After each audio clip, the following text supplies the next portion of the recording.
Welcome back to Outdoor Exploration. Today, Bill is going to guide us to a place that he enjoys exploring. You want to tell us something about it? Well, it's the water source for our group down at Mount Gardner Dock. And hiking up on the trails, I found this kind of unique spot, which we'll show you in a few minutes. Awesome.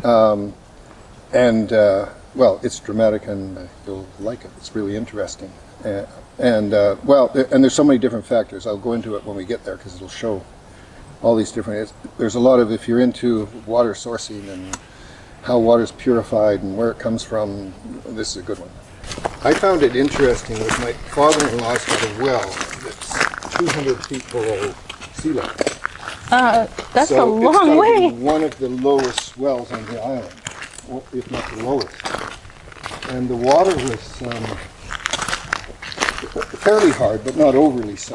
Yeah. And then all of a sudden it shifted to super hard, where one run through the dishwasher and all the glasses were crystallized and everything. And there, I don't know if it was like a minor earthquake or something, but now he has these big, huge things of salt that take all the hard water out of it and everything. Oh, so it stayed that way? So yeah, it stayed hard. And I wanted to get it tested, but it's like $400 per chemical.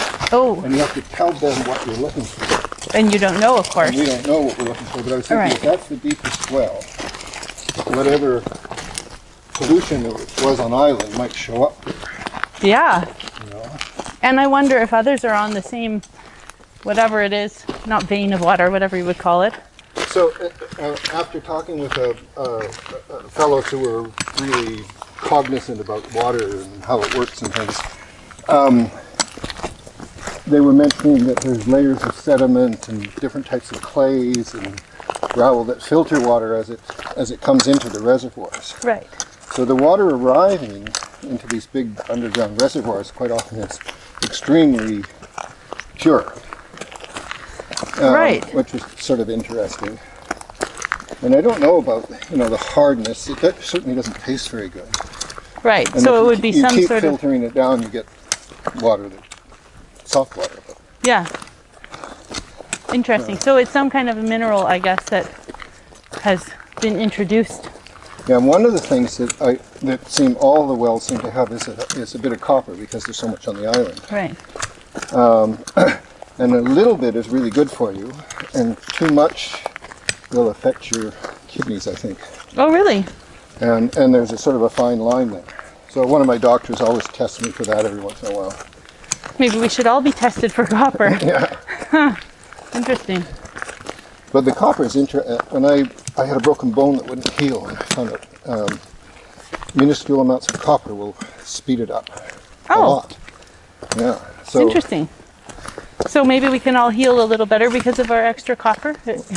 Well, you wonder how strong our bones are. Probably good on island. Yeah. Depending on your water. That's true.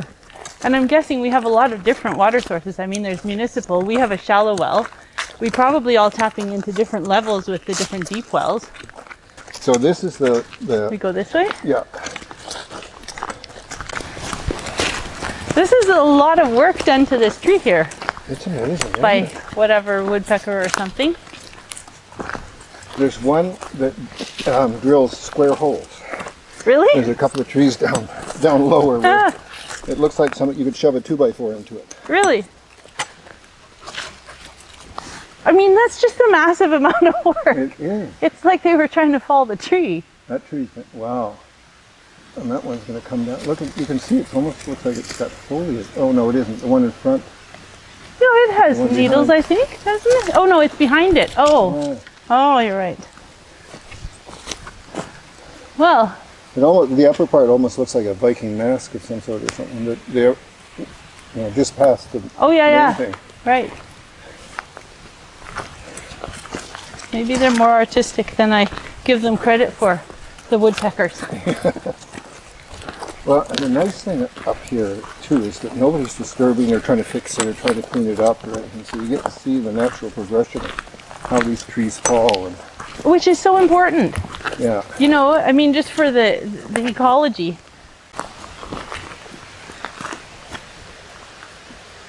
So this is the main plateau where the water goes over it when there's lots of water and under it when there isn't a lot of water. And I think it does a great job of filtering before it hits the creek. And I'll show you where it comes out of the mountain over here. And then right, just even along here, there's this really old log that I've been following for years, and it always has something different on it. So it's worth checking out for tiny little mushrooms or lichens or things like that. Beautiful, sometimes mossy. There's really neat stuff, and sometimes it's just old moss, which is neat. It's gorgeous, the moss. A huckleberry starting, more huckleberries and some hemlock. So I'm wondering, this is your water source, and presumably other people down there, right? We've got 14 people on this source. But it's on public land, right? So how do you keep it safe? This is my question. Well, the engineers, UBC engineers built the dam that's down further. Right. And I think there's something about water rights and all that stuff that you get that are sort of automatically there. If you're pulling water off it, you've got some rights about it. And I don't know that some of it's on private land, because it's on Enswell land. Right. And we have an agreement with them, forever about access to the dam and access to the pipes. And their water comes from it too, so Yeah. it's very much in their favor to keep us happy. I'm just wondering if things like, not to get too political necessarily, but if things like, off-road vehicles or even hikers, horse riders, do things like that concern you for your water source, or? Not on this one, for sure.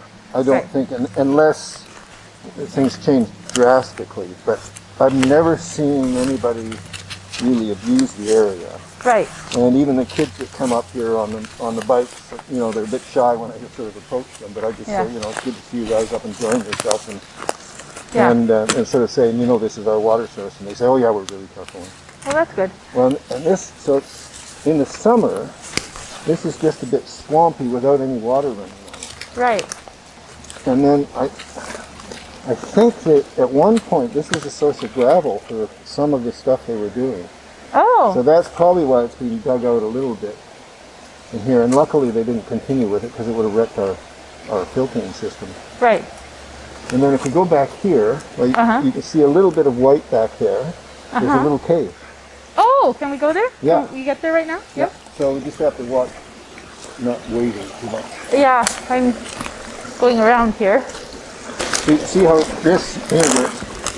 It just heads underneath. Oh yeah. Underground creek. Is this an actual culvert or a log? No, That's I a think culvert. it's just... I don't know. What? It must. Feels like work. It's also under a road though. Yeah. And then the inevitable beer can. You know what? I think it's a wooden culvert. I can see 2 planks at least. Well, let's see, when's that put in the 1950s? I don't know if they would have... I'm pretty sure it looks what like I it, doesn't see. it? Yeah. Oh, wait a minute, there's something poking out. I wonder if So that's it's a nail. 70-year-old No. wooden culvert and it's still surviving? Oh yeah, look, along the edge here. Oh yeah. You can sort of see, Yeah, Wow. I see the plank. and that's quite flat, isn't it? Yeah. Cool. I never noticed that before. I just sort of saw it go under. That's some serious engineering that is still around and it's wooden 70 years later. Or maybe Amazing. engineering, maybe it's just the quality of the wood they use.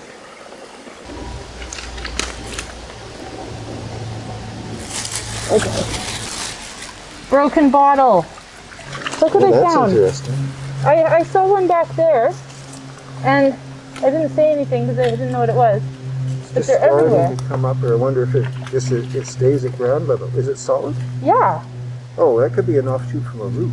No, they're mushrooms. Are they? Yeah. Oh, It's like a truffle. wow. Do we have truffles here? Yeah, I found them before. Do they smell? I have a mask on. Just a minute. Let me take my mouth. Move away from you and smell this. Anything? This is really weird, but it smells almost like laundry soap. Not in a terrible way, but like, you know. Neat.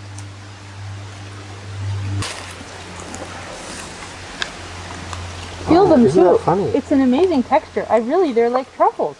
And there isn't much root to it either. No. There's nothing, like that just came right up. There was nothing tugging it. It's almost like it grows independently. Yeah, but the inside is this like browny green color. Oh, that one's a paler yellow. What does it smell like? It smells like earth to me. Right.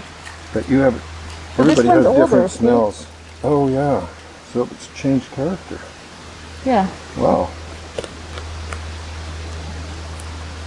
So cool. We went out truffle picking in Italy, and the guy gave us a bunch. We didn't realize we had $1,000 worth of truffle, Oh, wow.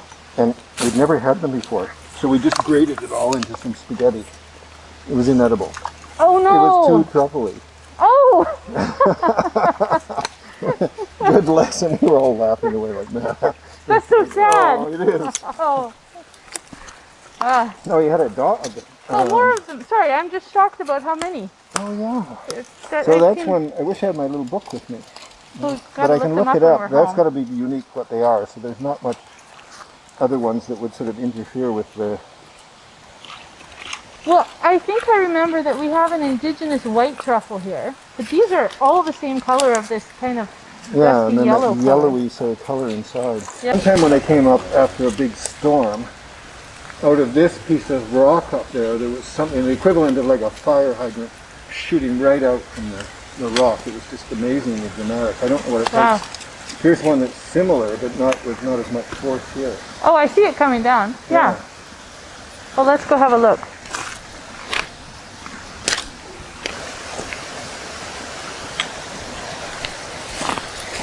Hi, Misha. Hi.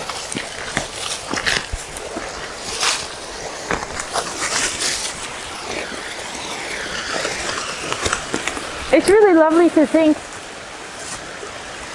how much kind of the mountain feeds us. I mean, I know it comes from the rain, but you know what I mean? It's just, it feels so bountiful. Well, and this forest, you know, it's quite amazing. The deer are eating everything up here. Like if you go to the mainland in the same place with the same amount of rain, there's so many more plants because they haven't been eaten to the ground by the deer. Oh, that's interesting. Yeah. Huh. So I find it really interesting, you know, occasionally, well, look at this. Here's the tops of Right. these. Yeah. And you just see that in certain areas. If there's no cedar around, sometimes the tops will be eaten off. If there's cedar around, they never eat the tops off. I wonder So you why. walk along, well, probably the toxins that come up. Because and they're these too haven't- acidic or something. I don't know if they have any nutritive value or if they just fill the Yeah. empty stomachs. Because Yeah. really ferns are like, you know, nothing really eat. No. And it's always the tops. They never seem to go down more than about this much. Well, I imagine it's too tough down there. Yeah. I always say eating sword fern fiddleheads would be like eating a thick bunch of dried leaves. Yeah. Why would you do it? What you got, Lisa? What you got? The creek is so beautiful up here. It is. I'm going to head up and have a look. Come on, Buck. Get out of the mud. You can see these areas where it's been washed. So how it shifts when there's a lot of water. Yeah. It runs down and forms these little creeks. And Well, really, it's like a bowl here almost. yeah. Catchment, I guess.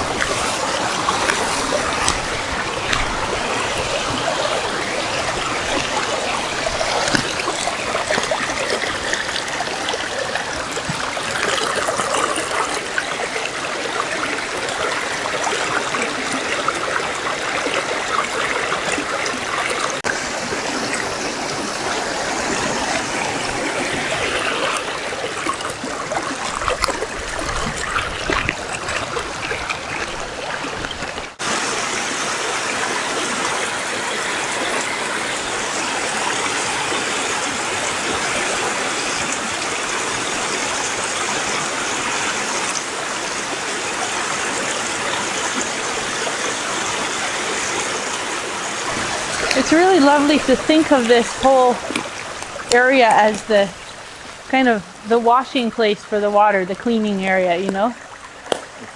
Yeah. it really makes me feel kind of grateful for just the dirt, the land, you know? Well, and this water in the winter and the spring, I drink it. I don't even worry about it. In the summer and in the first rains after the summer, the same thing. It's all the deer poop washes down Right. and stuff like that. Yeah. But the water is the sweetest, most beautiful water. Oh my God! Yeah. You know, I just love it.